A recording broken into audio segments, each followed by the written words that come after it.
Muhammad وأجل فرجهم. Brothers and sisters, mu'mineen and mu'minat, those of you who are here and those of you who are following live on YouTube, Assalamu alaikum wa rahmatullahi wa barakatuhu. We are gathered here today for this Ashra of Majalis, for the commemoration of the great martyrdom of Imam Hussain, his family and his companions on the plains of Karbala, a martyrdom for truth, for justice, for Islam. And the topic of this Ashra of Majalis being recited by Moulana Syed Ali Aqib Jaffry is Imam Hussain alayhi salatu wassalam, a manifestation of the Holy Quran. And today is the third of the series of 9 Majalis. To commence today's Majlis, I will request Sayyid Hussain Jaffry to come and recite from the Holy Quran, followed by Sayyid Muhammad Jaffry, who will also recite from the Holy Quran. Sallu ala Muhammad wa ali Muhammad.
أعوذ بالله من الشيطان الرجيم.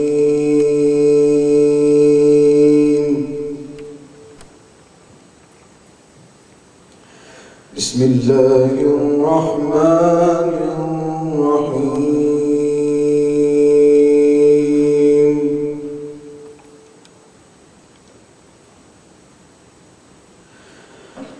واذكر في الكتاب مريم إذ انتبذت من أهلها مكانا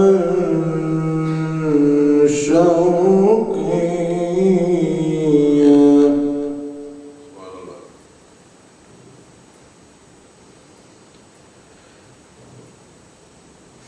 فاتخذت من دونهم حجابا فأرسلنا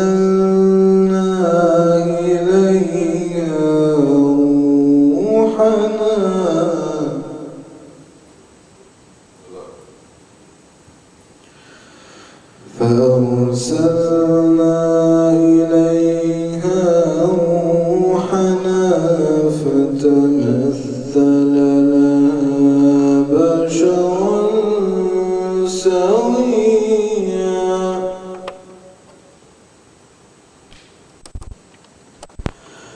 قال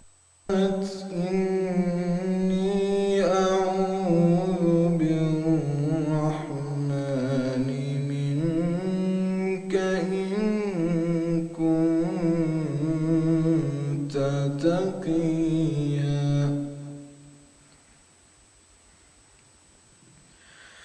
قال إنما أنا رسول ربك لأهب لك غلاما زكيا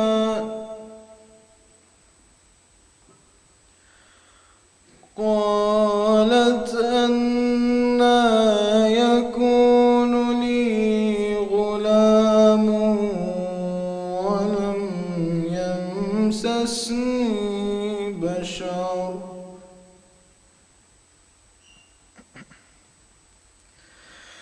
قالت أنى يكون لي غلام ولم يمسسني بشر ولم أك بغيا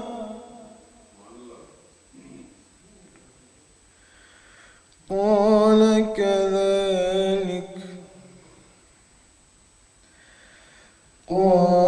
كذلك قال ربك هو علي هين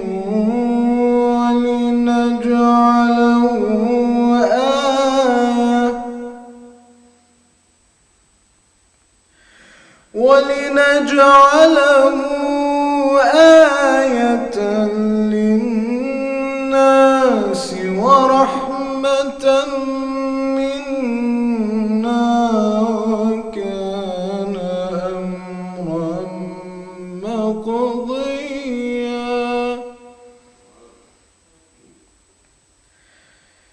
فحملته فانتبذت به مكانا قصيا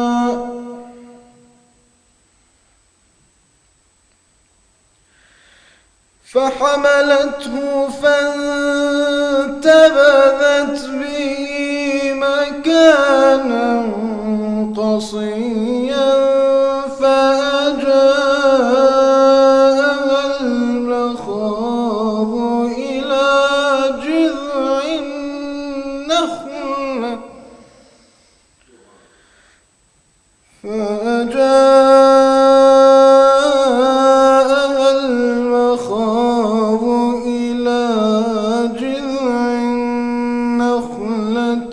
قالت يا ليتني مت قبل هذا قالت يا ليتني مت قبل هذا وكنت نسيا منسيا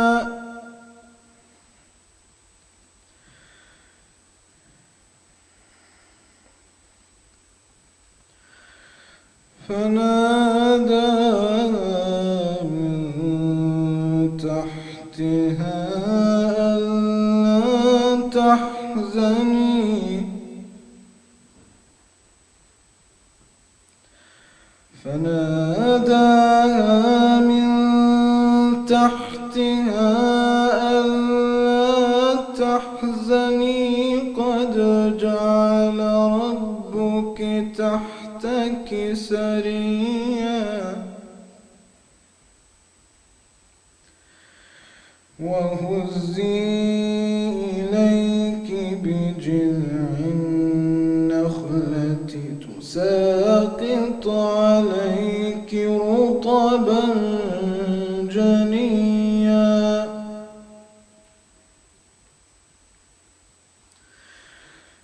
فكلي واشربي وقري عينا فإما ترين من البشر أحدا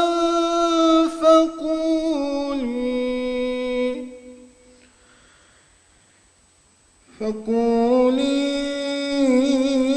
إني نذرت للرحمن صوما فلن أكلم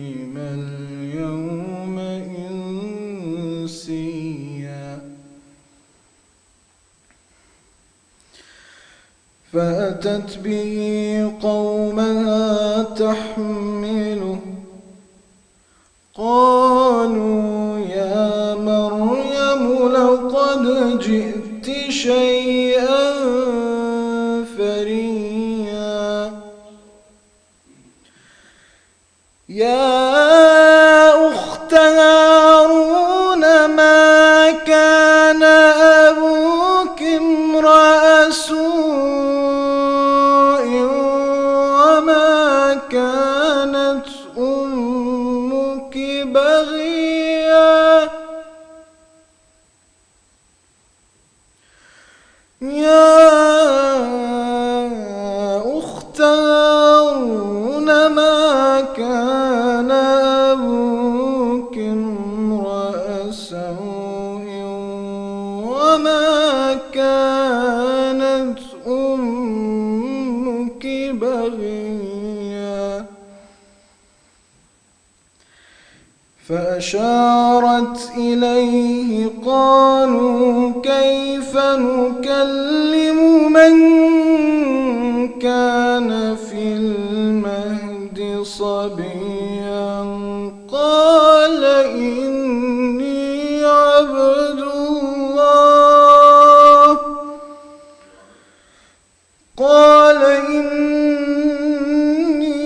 عبد الله آتاني الكتاب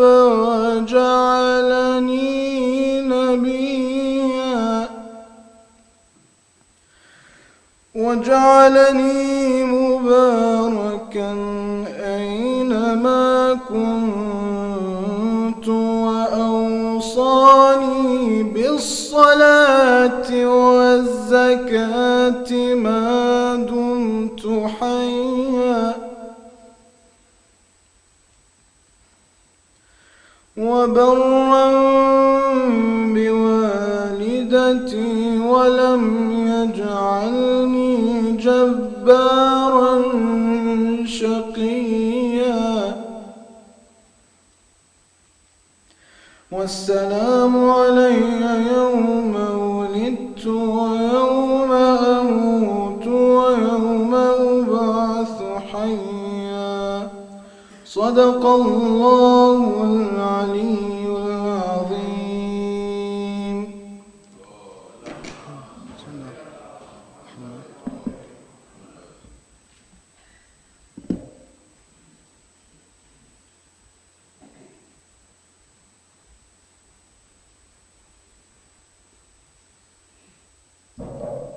صلوا على محمد وآل محمد.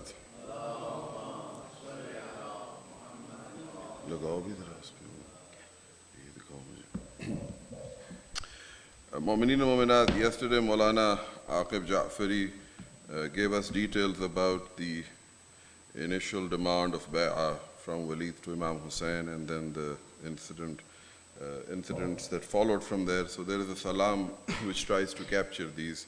We will present it before you, but please recite aloud salawat. Allahumma salli ala Muhammad wa ali. لبيك يا حسين لبيك يا حسين لبيك يا حسين لبيك يا حسين. When Governor Walid called Ibn Murtada,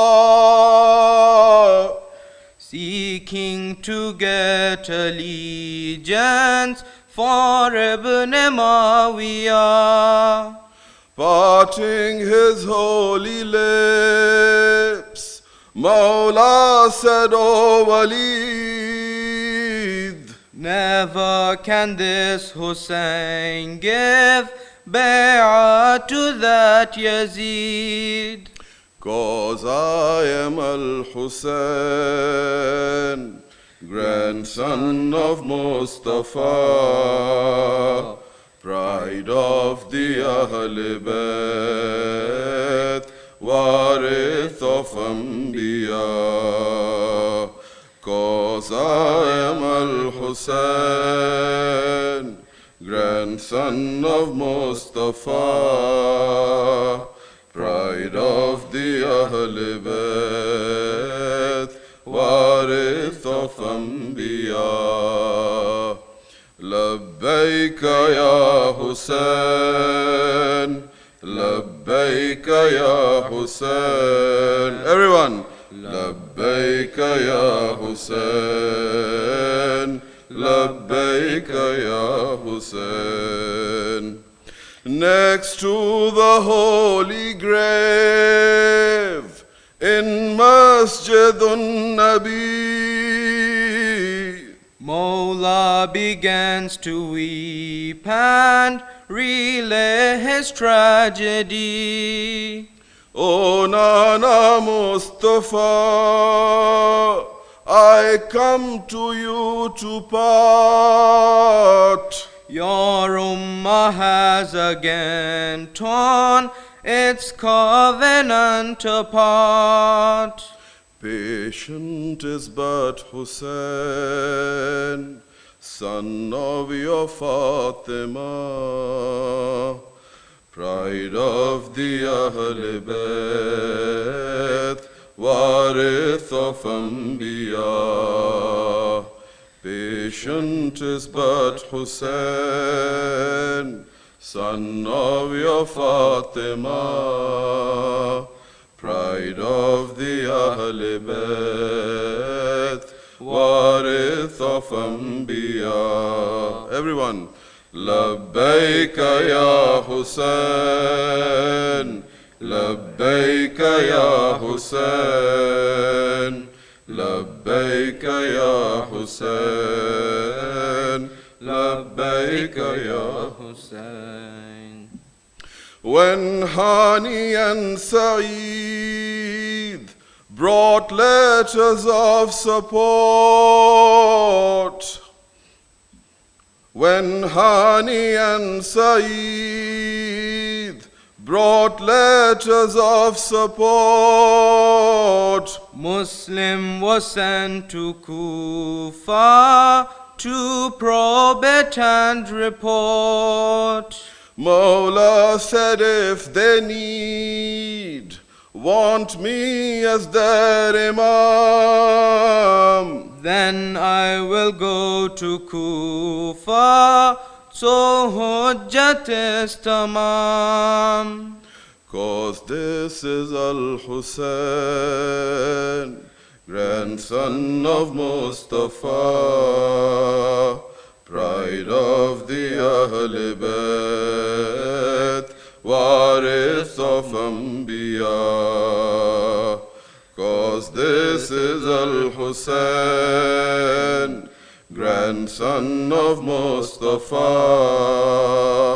pride of the Ahl Bayt, warith of Anbiya. Everyone, Labbaika ya Hussain, Labbaika ya Hussain, Labbaika ya Hussain, Labbaika ya Hussain. But when his caravan stepped into Nineveh, Mawla was apprehended by Fawj-e Ashqiya. next to river Furat, Mawla set up Khayyam, And to the land around him directed this kalam. Hazir is Al-Hussain, O Dasht-e Karbala, pride of the Ahl Bayt, warith of Anbiya. Hazir is Al-Hussain, O Dasht-e Karbala, pride of the Ahl Bayt, warith of الأنبياء لبيك يا حسين لبيك يا حسين. Everyone. لبيك يا حسين لبيك يا حسين. The target is Hussain this Laylatul Bala. Your lives you should save them, my loyal awliya. Gathered in his khayyam, said Lashkar-e Imam. Never will we abandon you with the Fauj Sham. Cause you are Al-Hussein, grandson of Mustafa, pride of the Ahl Bayt, warith of Anbiya. Cause you are Al-Hussein, grandson of Mustafa,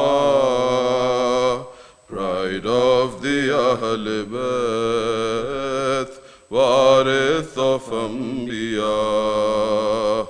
لبيك يا حسين لبيك يا حسين لبيك يا حسين لبيك يا حسين. Everyone. لبيك يا حسين لبيك يا حسين لبيك يا حسين لبيك يا حسين يا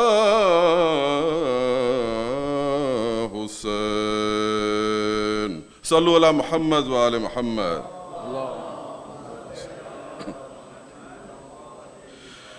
Brothers and sisters, we will now ask respected Hujjatul Islam Sayyid Ali Aqib Jaffry to take the minbar and recite the third speech in this 9-series speech on Imam Hussain, a manifestation of the Holy Quran. Sallu ala Muhammad wa ali Muhammad.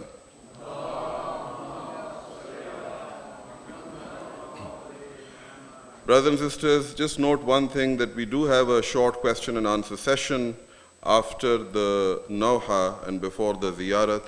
We will, however, try to keep it short to make sure that we conclude before the Adhan for Maghrib. So our hope is to conclude everything by 7 o'clock. So inshallah, we look forward to that. A loud salawat again. Sallu ala Muhammad.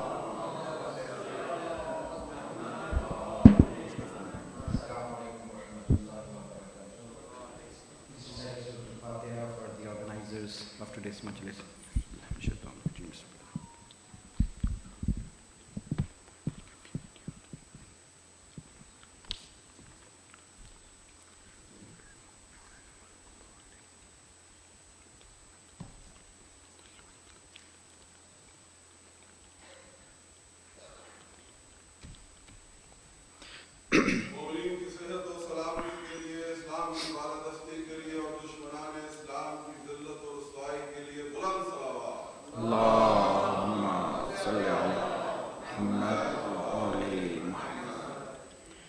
أعوذ بالله من الشيطان الرجيم بسم الله الرحمن الرحيم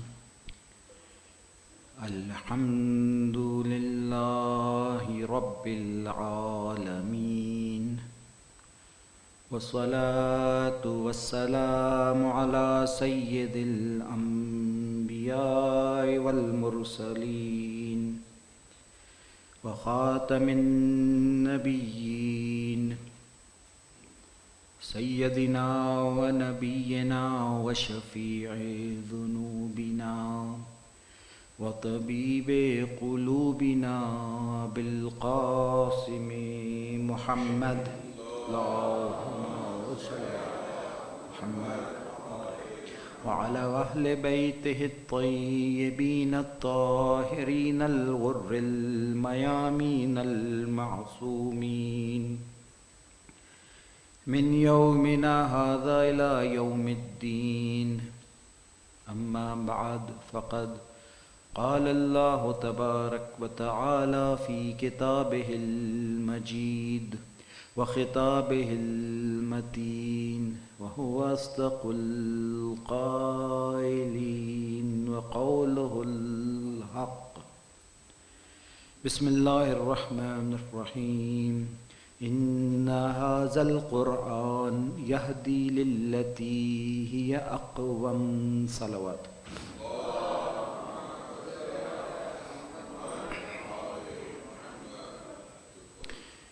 Verily, this Quran guides towards that which is most upright. The Quran is a book of guidance sent by Allah subhanahu wa ta'ala for the guidance of mankind for all times to come on his final messenger. There will be no messenger after him, and there will be no new Sharia after him. Whoever puts the Quran in front of him, the Quran will lead him to Jannah. And whoever puts the Quran behind him, it will push him into the hellfire. The zahir of the Quran, the apparent of the Quran, is a ruling of Allah subhanahu wa ta'ala. And the batin, the hidden, the inner layers of the Quran is full of knowledge. The zahir is mystifying, the apparent is mystifying, is mysterious. And the batin is deep.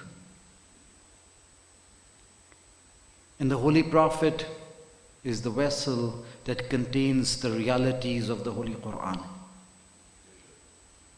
And because he was the final messenger and there will be no more message after him, it was necessary that Allah subhanahu wa ta'ala set up a divine institution to protect this holy message from misinterpretation for all times to come. And that institution is called the institution of Imamat. The Imams, who are the divine trustees of Allah subhanahu wa ta'ala, inherit these realities from the Holy Prophet, and the knowledge that Allah subhanahu wa ta'ala has sent on earth does not leave the earth. It stays there.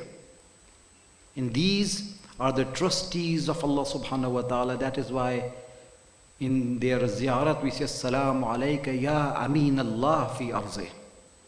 The trustees of Allah, the guardians of Allah's secrets on the face of earth. Just as the Holy Quran never gets old, it stays fresh, despite the fact that it was revealed almost 1400 years ago. But because it is the word of Allah subhanahu wa ta'ala and its superiority over the other words, the tradition says that the virtue, that the fazlu of the kalam of Allah subhanahu wa ta'ala ala sa'iril kalam, the fazl, the bartari, the superiority of the kalam of Allah over other texts, other words, ka fazlillah ala khalqih, is like the superiority of Allah over its creation. This is what we have among us as the book of Allah subhanahu wa ta'ala. And this never gets old. A person came to the sixth Imam and said, what is with the Quran? Ma balul Quran? The more I read, the more I learn, the more it is spread. It stays in its freshness. It never gets old. And then the Imam described the reason why this happens. It says it is because Allah subhanahu wa ta'ala lam yaj'alhu li zamanin duna zamanin. Allah did not reveal it for a particular time and not for a different time. It was not specific for one zaman. Wala linasin duna nasin, and not for a particular group of people. And because of that, fahuwa inda kulli zamanin jadid. And that is why it is in every time it stays new. Wa inda kulli qawmin ghazzun ila yawmil qiyamah. And with every nation it will stay fresh till the day of judgment. This is what the Holy Quran, the reality of the Holy Quran, the miracle of the Holy Quran, and it stands as the miracle of the final prophet even today. The miracles of the prophet, some of the miracles are historical miracles, but the Quran is the living miracle of Allah subhanahu wa ta'ala. And in order to protect this Quran from misinterpretations, there is one guardian of the Holy Quran along with the Quran in all times. The Qayyim of the Holy Quran, the guardian of the Holy Quran. One of the companions of the 6th Imam, I briefly mentioned this riwayat on the first day, and I'll repeat that again, came to the 6th Imam and said,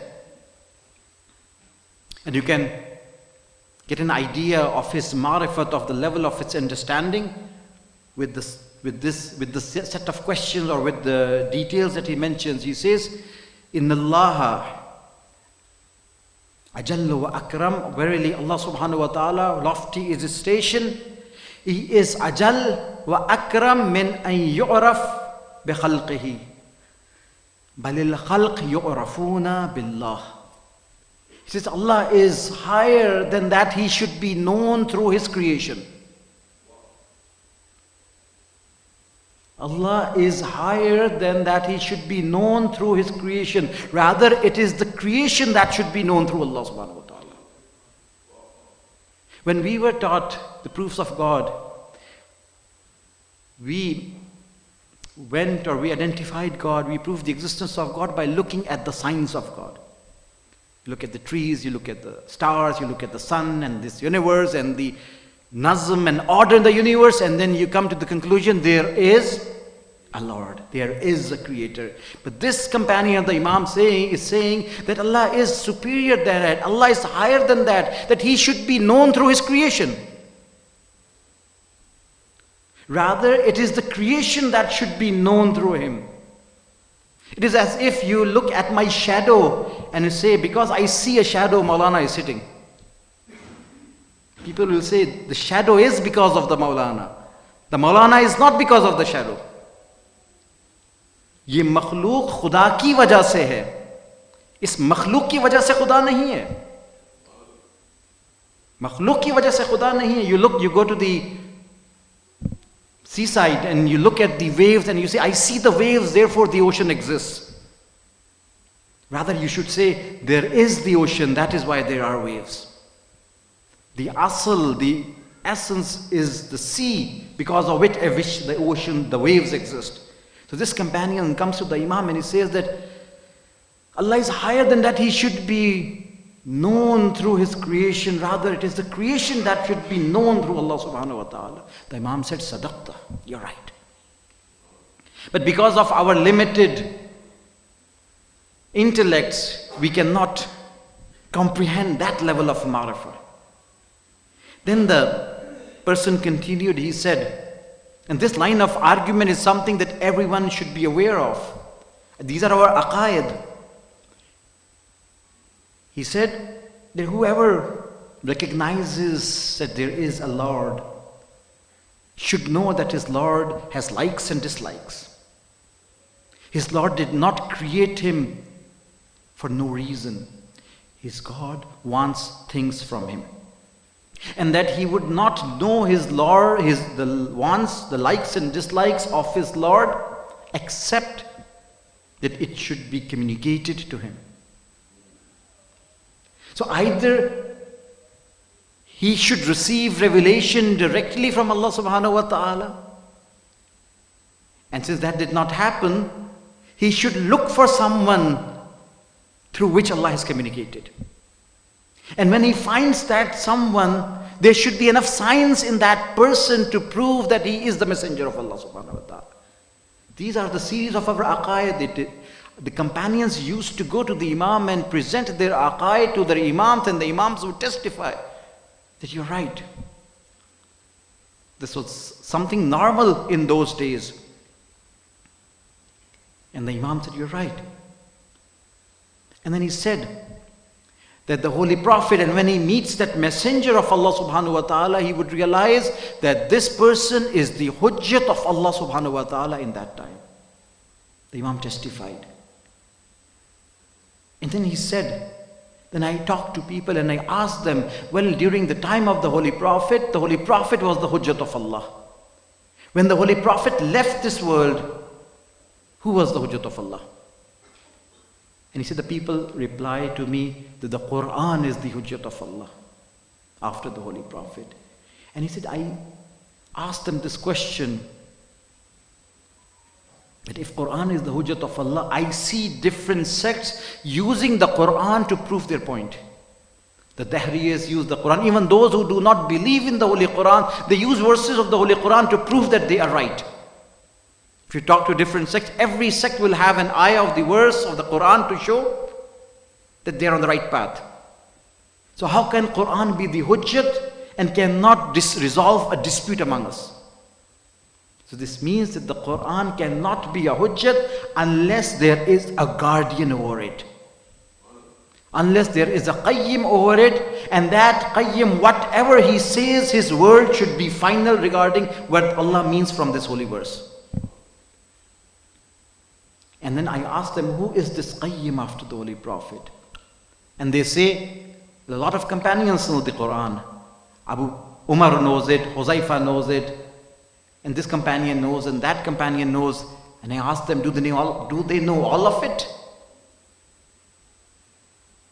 Because I've seen when questions arise, this person says, La adri, I don't know, and that person says, La adri, I don't know, and he says, La adri, I don't know. And there is only one person that I find that never says La adri, but he knows all of the Quran.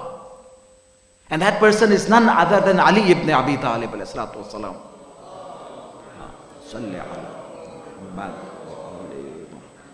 So this person who knows all of the Quran, he has to be the guardian of the Holy Quran. And he is the hujjat of Allah after the Holy Prophet. These are our aqaid. There has to be a hujjat of Allah in all times. After the Holy Prophet, Imam Ali al-Islam was the hujjat, the divine trustee of Allah, and after him his son Imam Hassan, and then after him his other son Imam Hussain alayhi salatu wasalam, and they had ilmul kitab, the knowledge of the book. And their knowledge of the book was different. Their interpretation did not depend on the tools the mujtahids use today. There is a principle in Islam called Qaidatul Jub, which means that al-Islam yajubbu ma qablah. Islam wipes off your past sins. If a person who is a kafir was to become Muslim, all of his past sins would be forgiven. If he had not prayed, he does not have to do qaza.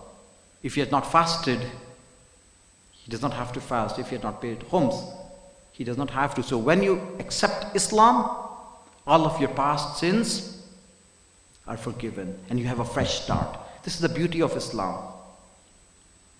And this is one of the beautiful things about Islam. One of the best things that can happen to any person is Islam.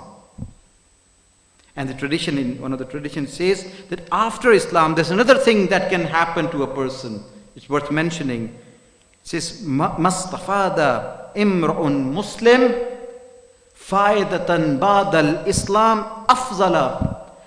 A Muslim man, a Muslim person has not seeked a benefit after the benefit of Islam better than what? Afzala min zawjatin muslimatin.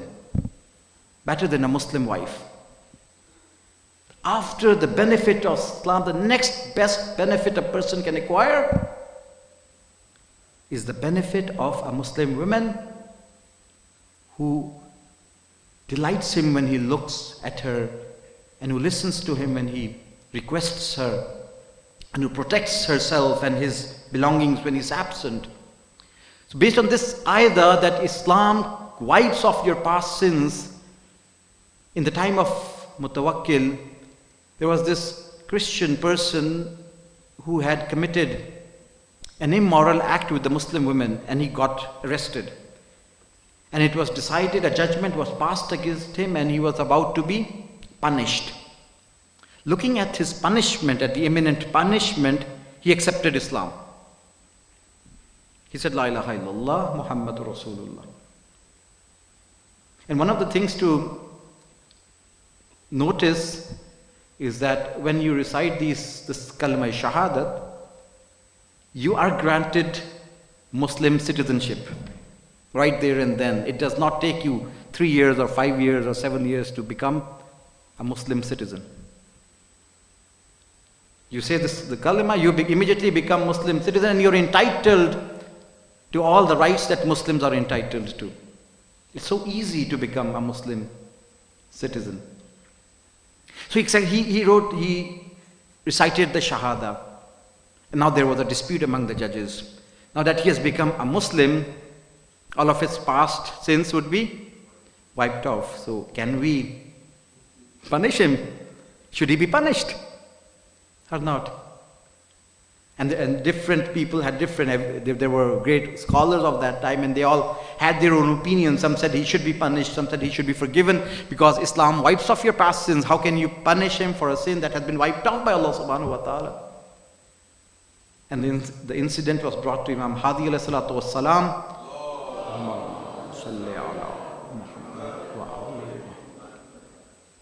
And he resolves this from a verse of the Holy Quran. This whole incident was to show how the Imams can look at the Holy Quran and extract information that other scholars could not. They could not. And once the Imams would reveal that information, only then they would realize, oh, this information was there and we could not see it. Because their interpretation, their interaction with the Holy Quran is at a completely different level. The Imam said he would be punished, the punishment would be executed on them. And when they asked, why is it so? Based on what principle? The Imam recited this verse of the Holy Quran, which says, فَلَمَّا رَأَوْا بَأَسَنَا, when they look at our punishment, قَالُوا آمَنَّا بِاللَّهِ, they say, we believe in Allah, wahdahu, alone, وَكَفَرْنَا بِمَا كُنَّا بِهِ مُشْرِكِينَ, and we reject what we used to make partners in Allah subhanahu wa ta'ala. The verse of the Holy Quran, when they see our punishment, they start believing in Allah subhanahu wa ta'ala, and they reject their laws that they used to make partners with Allah. فَلَمْ يَكُوا يَنْفَعُهُمْ إِيمَانُهُمْ, their iman will be of no benefit to them. لَمَّا رَأَوْا بَعْسَنَا, when they see our punishment. سُنَّةَ اللَّهِ الَّتِي قَدْ خَلَتْ فِي عِبَادِهِ, this is the sunnah of Allah subhanahu wa ta'ala. So direct, when you look at this, none of the jurists of that time could extract this piece of information from this verse. So these are the divine trustees of Allah subhanahu wa ta'ala, that they interact with the Quran, and they're saying, and whenever they would give a ruling, they would ask people to ask them, they would say, ask me, from the Quran did I give you this ruling, and I will point out. None other than the Ahlul Bayt can interact and talk to the Quran in this manner.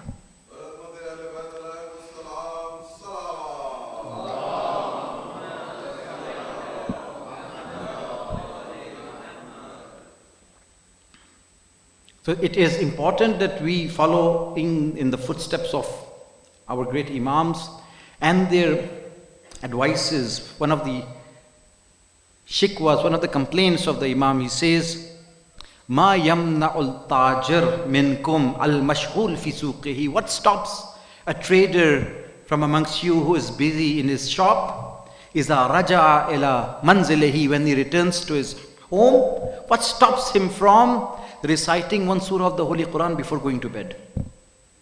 مَا يَمْنَعُ التَّاجِرُ مِنْكُمْ الْمَشْغُولِ فِي سُوقِهِ إِذَا رَجَعَ إِلَى مَنْزِلِهِ أَنْ لَا يَنَامْ حَتَّى يَقْرَأَ سُورَةً مِنَ الْقُرْآنِ. What stops you from reciting one surah of the Holy Quran before going to bed when you return to your home?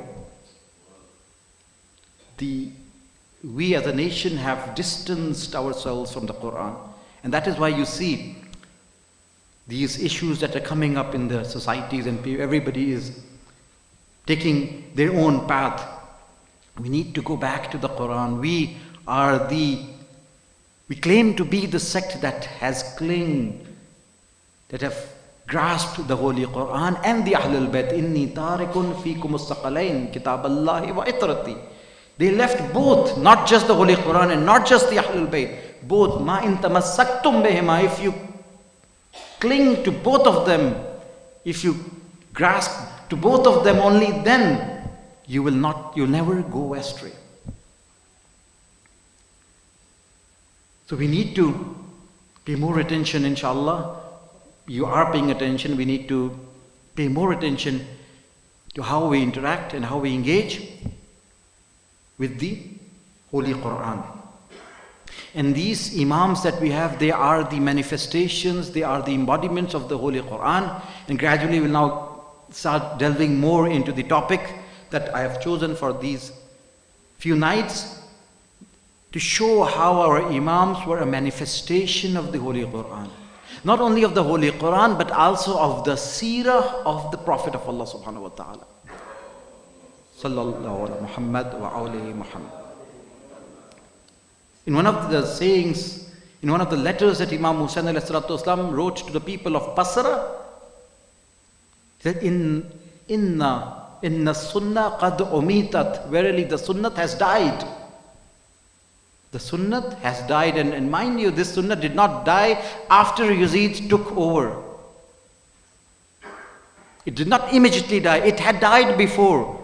This letter that the Imam is writing right now, the Yazid has not given any new set of instructions. This was the state of the affairs of the Muslim Ummah. The sunnah had died. And it was the responsibility of the divine representative to bring it back to life. And in the letter that he wrote to the people of Basra, he said, Inni ad'ukum ilallah, I invite you towards Allah subhanahu wa ta'ala, wa ila nabiyyihi, and towards his nabi. Inna sunnah qad umitat, verily the sunnah of Rasulullah has died. Fa'in tujibu da'wati, if you answer my call, wa tuti'u amri, and you obey my instructions, ahdikum ila sabil al-rashad, I will guide you to the path of guidance. He was the Imam of his time. It was his responsibility to bring those things back to life. I'll narrate one of the stories in the time of Imam Hussain. One of the persons, when an Arabi, a Bedouin, came to the Imam and he said that I have promised, I've become the Zamin of a full diyah. What do you mean by diyat?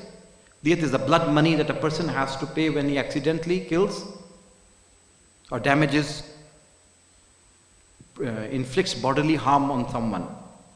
And full diyat is equal to 100 camels. So if a person accidentally kills someone in an accident, for example, 100 camels is the blood money that has to be paid. And sometimes this blood money is the responsibility of the government. In today's time, whenever there is an attack and a person gets shaheed, how much amount does the government give? 10 lakhs, 5 lakhs, 3 lakhs, 20 lakhs? Depends on who the person is and the nature. But the life, the value Islam puts on human life is 100 camels. If each camel costs 2 lakhs, that would be 2 crore. That is the life value of a Muslim life. And it does not depend whether he is a learned person or an illiterate person. That is the life of a... So this person comes to the Imam and he says that I have promised to pay off someone's diya, which means this lofty amount, and I do not have the resources to pay. So I decided to ask. Now in this situation, if someone has to pay diyat, it is allowed to go and ask for qarz or ask for money. So I've decided to go to the most kareem and most honorable and most dignified household for the afza. Iman on Allah subhanahu wa ta'ala. And the Imam said yes. Then he asked him the second question. Ma yuzayyinur rajul, what beautifies a person? What is the zenith of a person? And he said, al-ilm ma'ahu hilm. Ilm coupled with hilm. Ilm alone is not zenith if it is not coupled with hilm. Hilm is forbearance. Not to react and not to punish. There's one thing being kazim, where you suppress your anger. And hilm is to let go of it. Ilm ma'ahu hilm. And he said, that's right, but what if a person does not have that? What if a person does not have ilm? He said, mal ma'ahu muruwa. Wealth coupled with humanity.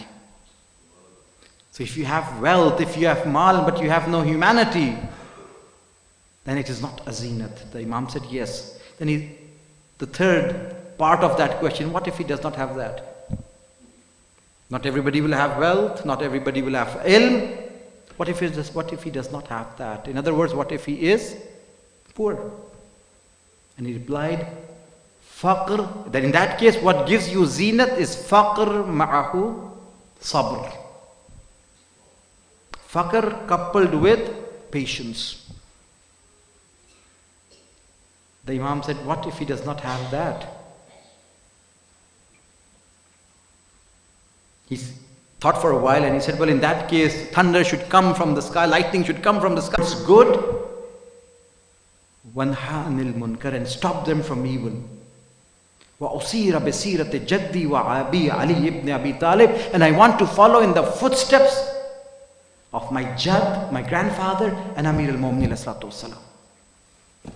This is what Imam Hussain ﷺ mentioned as his mission statement in the wasiyat that he was writing to Muhammad Hanafiya. And when you're writing a wasiyah, you want to point out the most significant parts of your movement, because that is going to stay in history. The words could get tempered, but when you're writing a wasiyah, you would highlight the most important aspects of your movement. So Amar bil Ma'ruf wa Nahy anil Munkar is one of the most important aspects, and our programs and our majalis has to be a continuation of the movement of Imam Hussain alayhi salatu wasalam. The objectives that he wanted to achieve, these majalis, these programs, these gatherings, should further his movement, should help accomplish the goals that he wanted to accomplish. Only then we can claim to be a part of the movement of Imam Hussain alayhi salatu wasalam. When Imam Hussain ﷺ left Mecca and moved to Medina, left Medina and moved to Mecca. He left Mecca in Rajab and he moved to Medina in Shaban. How much time did he stay in Medina, in Mecca? Shaban, Ramazanul Mubarak, Shawwal, Ziqat, 4 months. Why did he come to Mecca? Because the season of Hajj was coming. And Muslims from all over the world would be coming to Mecca for the holy pilgrimage.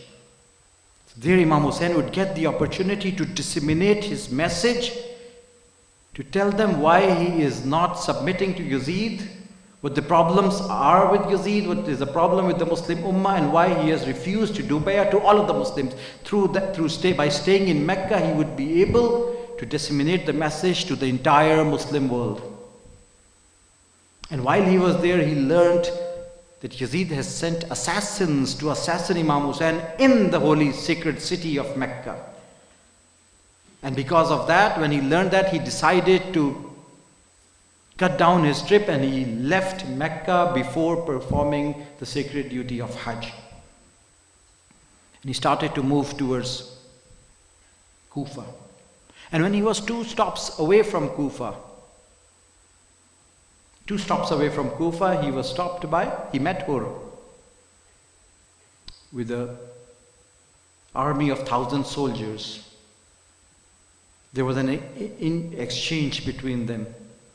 Before the exchange happened, Imam provided water to all of his soldiers.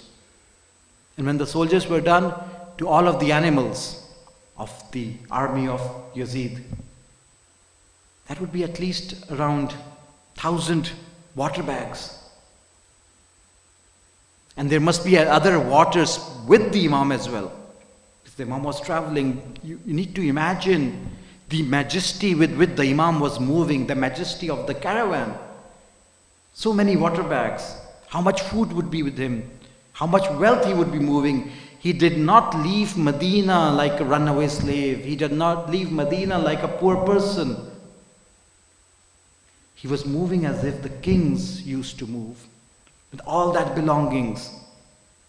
Even on the night of Ashur, when one of his companions learned that one of his sons had been captured at one of the borders, he gave this person, he freed him of his allegiance and he said, "Go and free your son." And he said, "No, I will never do that. Should I leave only to be eaten by the beasts of the desert? I will never leave you alone." Then he said, "Then send one of your sons to go and free your other son." And then he gave them one very precious, very wealthy dress, to use that money to save your son, to give that in exchange for his freedom. And that is just one of the dresses that he gave. Imagine the amount of wealth he would have when he was traveling. Imam was not a poor person. The diyat that he gave in the story that I mentioned, 2 crore, 200 camels. One person with he answered 3 questions. This is the amount that the Imam is giving him. So Imam had a lot of wealth and he would use this wealth whenever it was needed. He was not attached to this dunyavi wealth. So wealth is not bad. The attachment to this wealth is bad. That is what is condemned. You look at the 4th Imam, he had 1,000 slaves and he would buy slaves, he would train them and he would free them, and then he would buy more slaves and then train them and free them. If you factor all of this in, you would see how much wealth they had.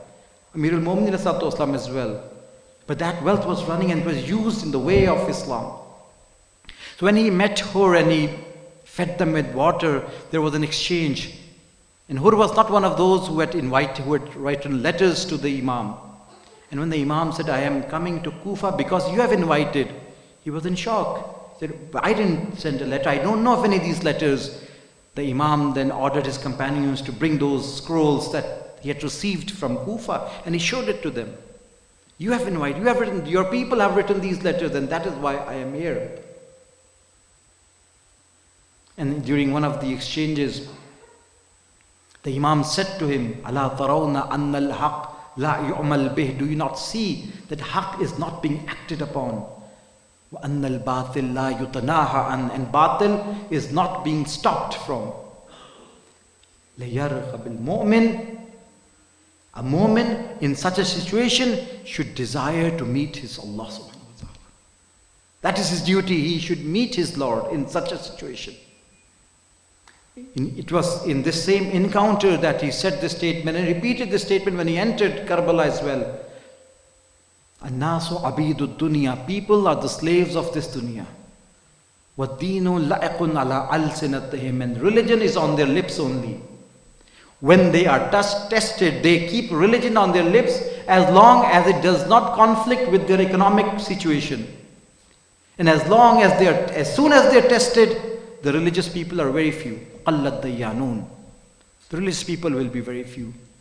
And that is why you see people had left the Imam during the course of their journey, because as the situation get tensing as the situation was tightened around Imam Hussain alayhi salatu, people were being tested and they gradually left one by one.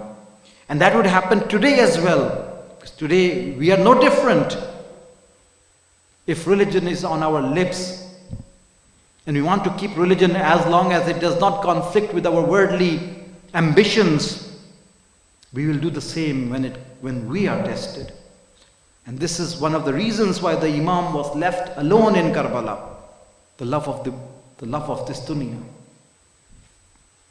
And if we listen to the sermons, we read the sermons that Imam Hussain alayhi salatu wasalam read to the people or delivered on Ashura. He talked about the disloyalness, how this world is disloyal to those who love them. And he warned them that you're not going to get this dunya. Even the discourse that he had with Umar Saad, you're not going to get the wheat of Ray. He said, if I don't get the wheat, I will content myself with its barley.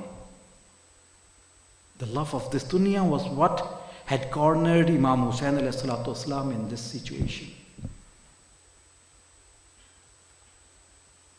Hur did not allow Imam to enter Kufa, and he asked him to take a different route, and the Imam took a route towards Karbala. And on the 2nd of Muharram, the caravan of Imam Hussain reached the land of Karbala. The Imam was on his horse, and according to one of the maqtals, when the horse reached the land of Karbala, it stopped. The Imam tried, but did not move any further. He changed his horse. The other horse also did not move. At that point, the Imam asked, "What is this place called?" He said, he was told it is called Ghazariya.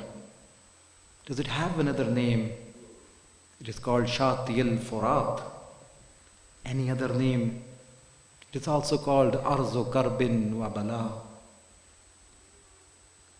When the Imam heard this name, he immediately said, "This is the locus of grief and trial. Descend, for this is where we will pitch our tents. This is where our blood will be spilled. This is where our animals will rest.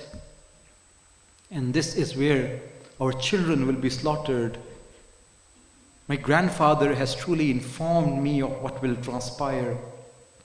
He came down, and as he was sharpening and cleaning his sword, he recited certain verses of a poem. The verses of the poem goes like this: Ya dahru uffin laka min khalilin, kam laka bil ishraqi wal asil. Eh dahr, eh zamana, uffin laka min khalilin, teri dosti par uff ho. Woe on your friendship.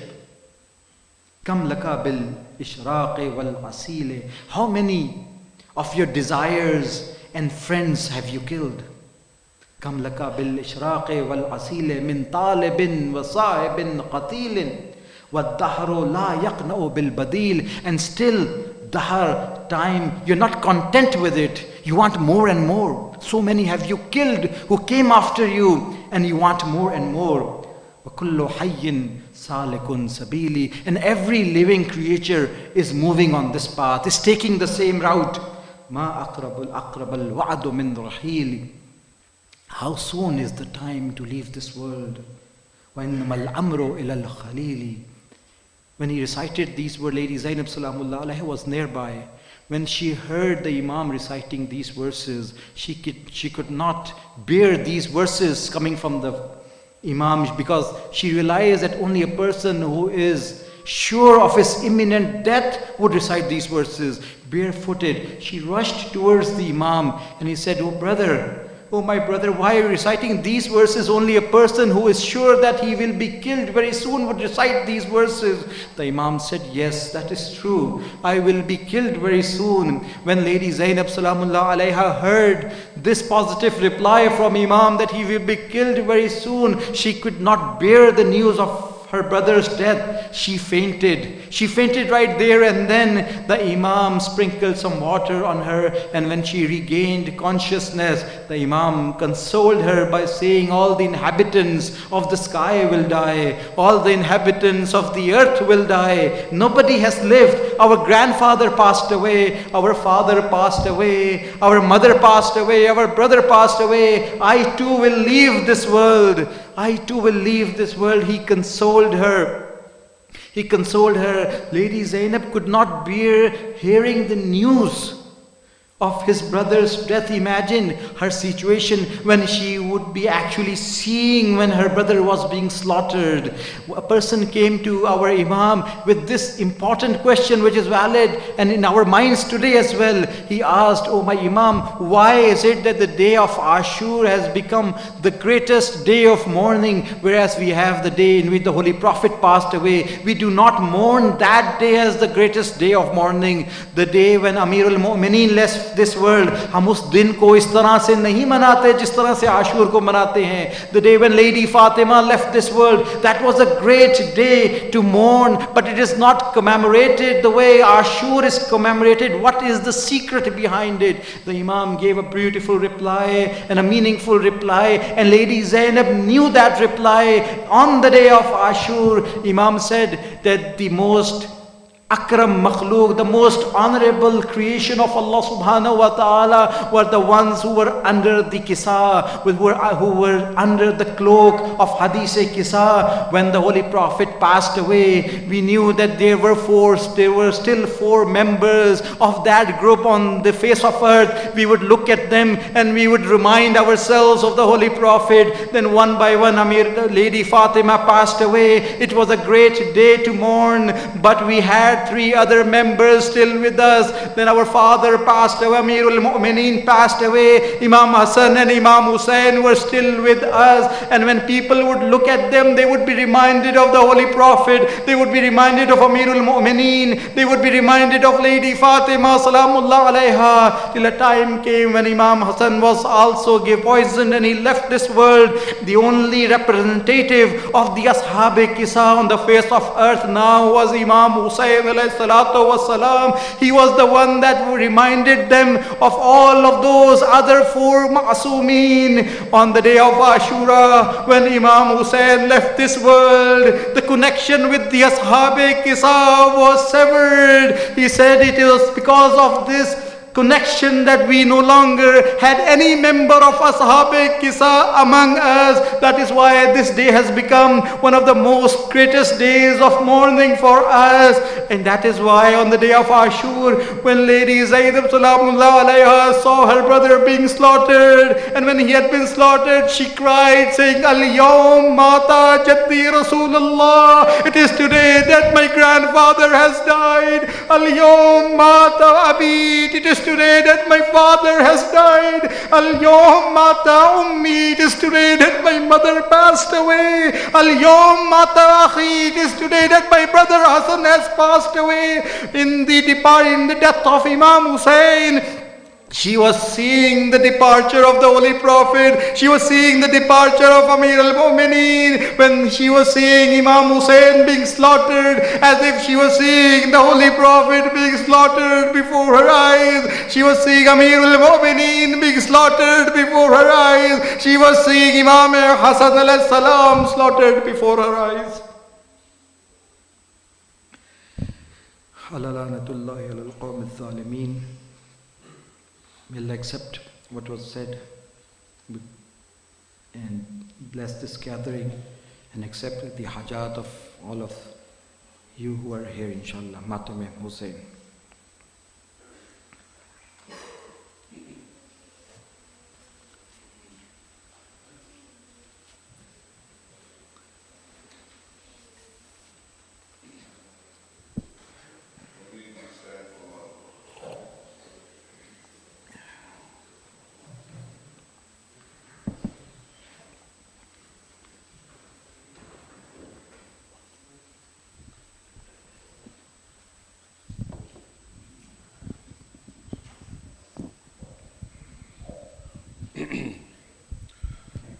Karbala, your tragedy we will narrate.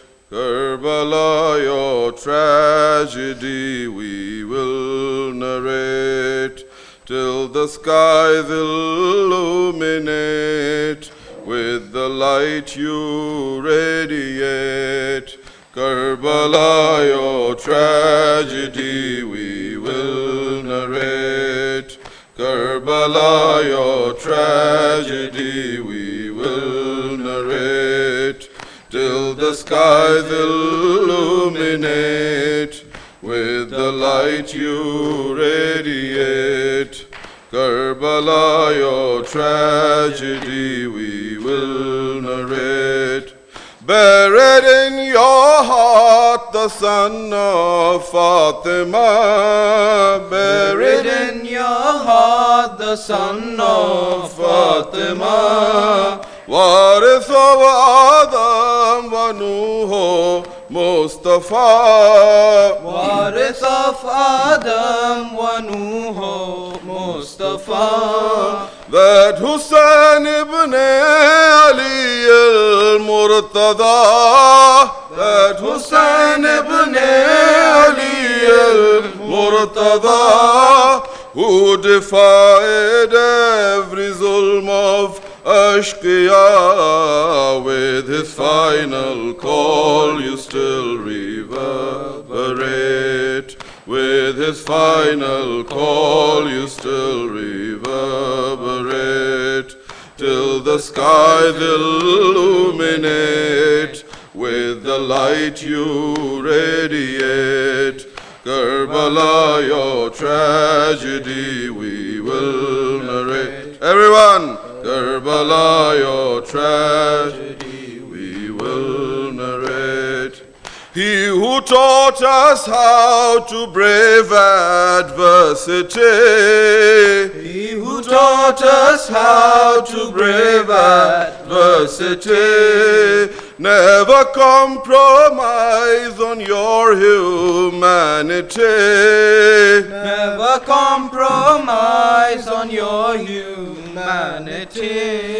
He who fought malice with generosity, he who fought malice with generosity, and became the standard of integrity, only if his model we could emulate.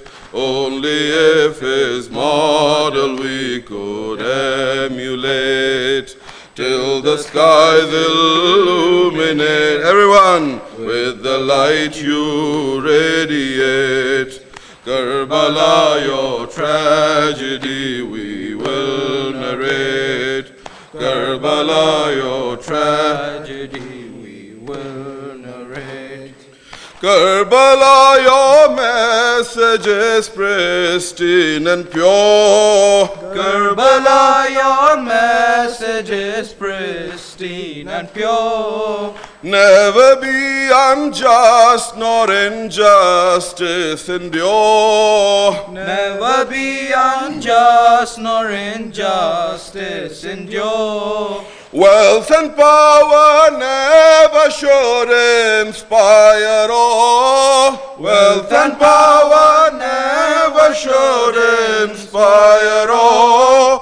Everything you heard and everything you saw, till our final breath we shall commemorate. Till our final breath we shall commemorate, till the skies illuminate. Everyone, with the light you radiate. Karbala, your tragedy we will narrate. One more time. Karbala, your tragedy we will narrate. Karbala, you would be lost in history. Karbala, you would be lost in history. And Ali Akbar wa Abbas Jare. And Ali Akbar Were it not for your Sa'i bint Ali, were it not for your Sa'i bint Ali, in the court of arrogance and tyranny.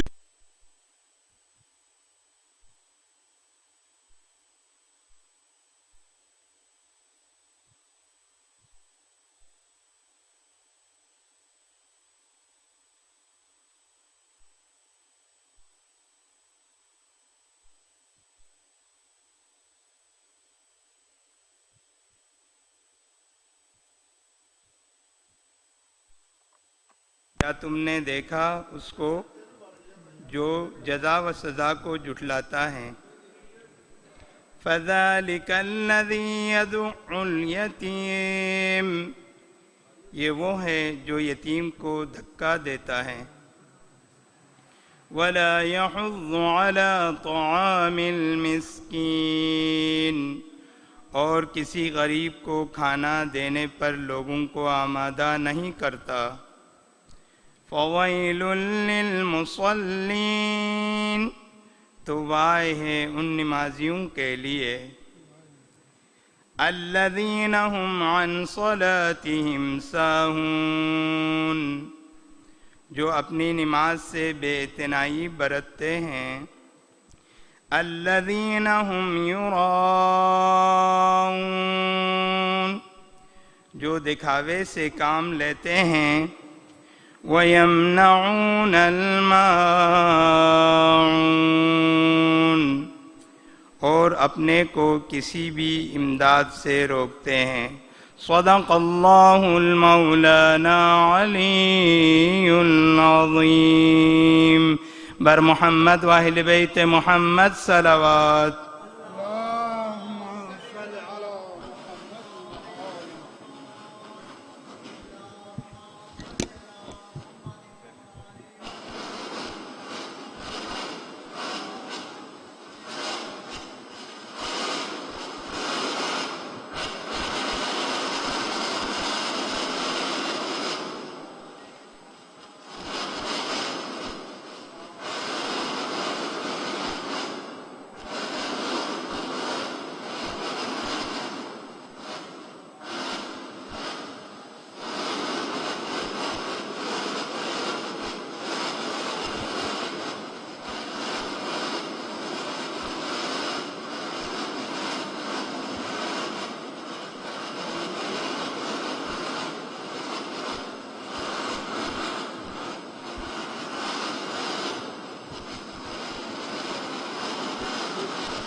لائٹیں جلاؤ، یہ mic ہے.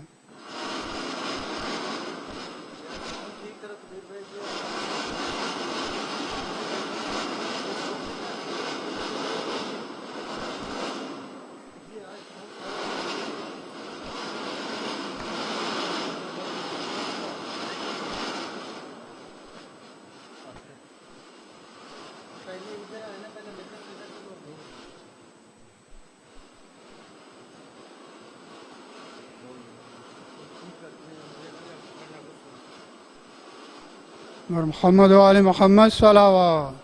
اللہم صل علی محمد و آل محمد.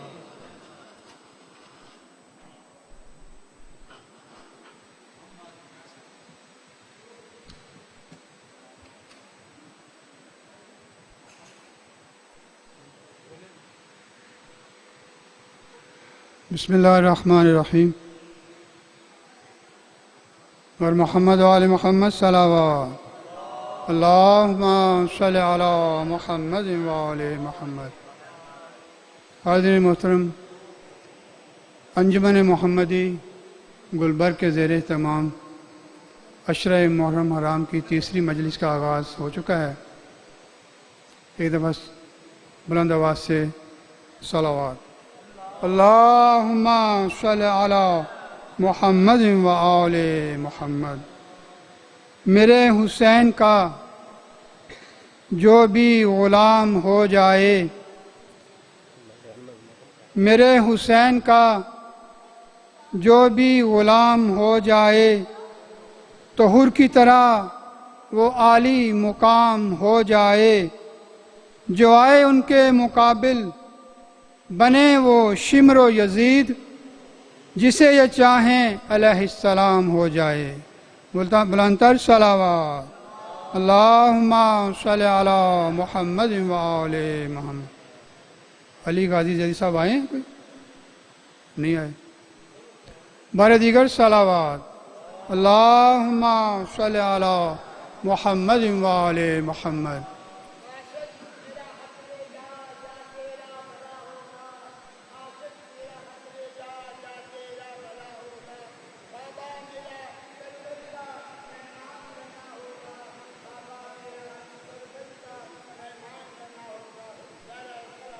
اللہم صلی علی محمد و آل محمد۔ حاضرین محترم، مجھے جب کبھی شرف حاصل ہوتا ہے نظامت کا تو میری کوشش یہ ہوتی ہے کہ کوئی ایک ایسا پیغام مومنین تک پہنچایا جائے جو ذکر کے طور پر اگر آپ کو وہ سنایا جائے تو انسان متوجہ ہو جاتا ہے۔ میں چند منٹ لوں گا آپ کو، اس کے بعد قبلہ تشریف فرمائے ان کو خطابت کا کہوں گا۔ آج کل ہمارا موضوع جو ہے، آج کل وہ مولانا مصطفیٰ مہدی صاحب جو قرآن کے بارے میں گفتگو فرما رہے ہیں، میں ایک سادہ سی مثال کے دے کے آپ کو جو میں کہنا چاہتا ہوں وہ سمجھانے کی کوشش کرتا ہوں۔